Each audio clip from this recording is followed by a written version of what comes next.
सूरज हमारे सौर मंडल के बीचों बीच है। धरती सूरज के चारों तरफ चक्कर लगाती है।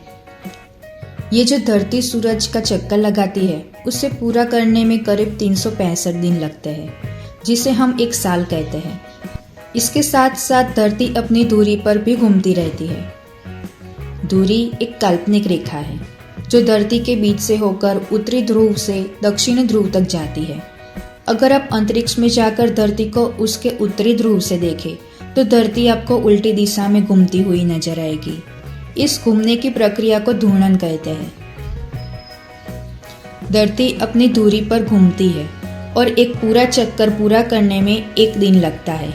धरती पर एक दिन 24 घंटे का होता है।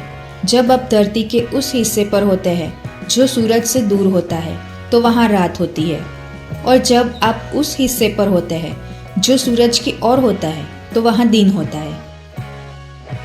अब ध्यान दीजिए, धरती की दूरी सीधी नहीं है बल्कि एक कोण पर झुकी हुई है। ये कोई गलती नहीं है बल्कि बहुत अहम बात है। धरती की दूरी सूरज के बिल्कुल लंबवत नहीं है।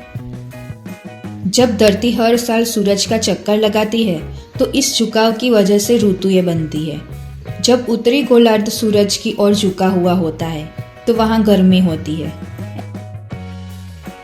ऐसा इसलिए होता है क्योंकि सूरज की किरणें सीधे और ज्यादा ऊर्जा लेकर वहां पहुंचती है। वहीं जब उत्तरी गोलार्ध में गर्मी होती है तो दक्षिणी गोलार्ध में सर्दी का मौसम रहता है। जब जब उत्तरी गोलार्ध सूरज से दूर झुका हुआ होता है तो वहां सर्दी होती है। ऐसा इसलिए होता है क्योंकि सूरज की कम ऊर्जा उस हिस्से तक पहुंचती है और इस दौरान दक्षिणी गोलार्ध में गर्मी होती है। इस तरह धरती को झुकी हुई दूरी के कारण ही अलग अलग ऋतुएं बनती है।